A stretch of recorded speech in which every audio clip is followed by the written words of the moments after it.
On the afternoon of May 22, 2020, the residents of Model Colony, a densely populated neighborhood in Karachi, were going about their day. The heat of a late May afternoon kept most people indoors. At 2:39 in the afternoon, their world was shattered. A massive Airbus A320 fell from the sky. It sliced through rooftops. It crashed into the narrow streets. It erupted into a colossal fireball.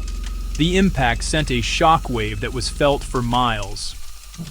A thick plume of black smoke instantly choked the sky, visible across the city. The aircraft was moments from the runway of Jinnah International Airport. It was on its second attempt to land. The pilots transmitted a desperate call for help. Mayday! Mayday!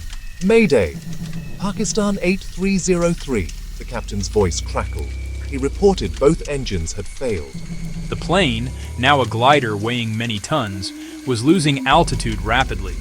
Inside the cabin, 91 passengers, 8 crew members. The day began like any other for PIA Flight 8303. The Airbus A320, a reliable workhorse of the skies, was scheduled for a short domestic journey from Lahore's Allama Iqbal International Airport to Karachi.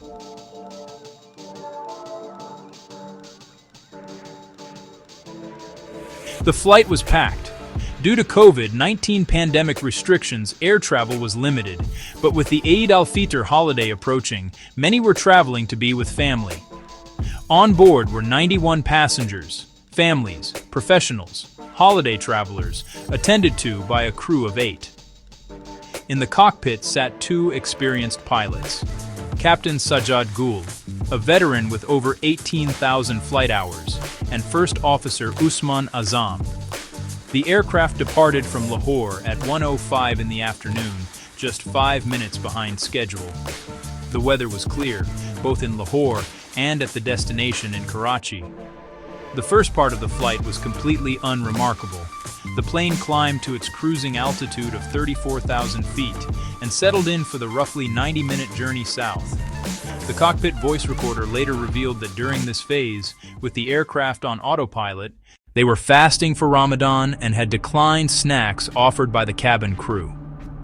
The first sign of deviation from standard procedure occurred as the flight approached Karachi. The aircraft was instructed by air traffic control to follow a specific arrival route. However, the pilots requested and were granted a more direct, shorter path to a waypoint named Makli. This shortcut would save a few minutes, but it came with a critical challenge: less distance to descend from cruise. Critically, the pilots did not update the flight management computer to reflect this new, shorter route. The computer still believed it was following the longer path. This mismatch was pivotal. The FMC commanded a slow descent, while the aircraft needed a much steeper one. Passing Makli, instead of around 7,000 feet, they were still near 10,000. The aircraft was too high and too fast. The air traffic controller noticed and questioned the pilots, but the captain replied that they could manage the landing. Now high above the glide path, the captain disconnected the autopilot and forced a rapid descent. The rate of descent exceeded safe parameters, spiking airspeed and triggering warnings. Automated alerts flooded the cockpit. The crew became task-saturated. Amid the noise, a crucial step was missed. The landing gear was never lowered. Seconds from the runway, engines hung low, wheels still tucked away. The scraping damaged critical components and oil systems. Fluid began to leak. Passengers felt violent jolts and heard grinding metal. Even now, disaster was not inevitable. Had the pilots kept the aircraft on the runway, fire could likely have been contained and an evacuation executed. Instead, the first officer shouted, "Go around, sir!" In panic, the captain complied, and the damaged jet clawed back into the air. Cleared to 3,000 feet for another attempt. One engine faltered, then the other showed distress. Starved of oil, both CFM56s ground themselves to failure. Failure warnings appeared for both engines. The crew extended landing gear, adding drag they could not afford. Speed bled away. Altitude slipped. The airliner became a glider. The captain finally declared Mayday. Both engines lost. They would not make the runway.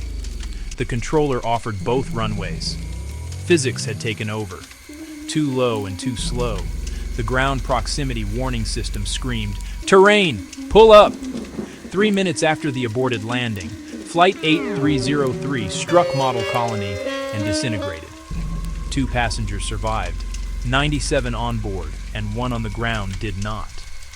Investigators recovered the black boxes and, with international assistance, reconstructed the final minutes. Data showed a shortcut not reprogrammed, an unstable approach, excessive descent, and ignored alarms.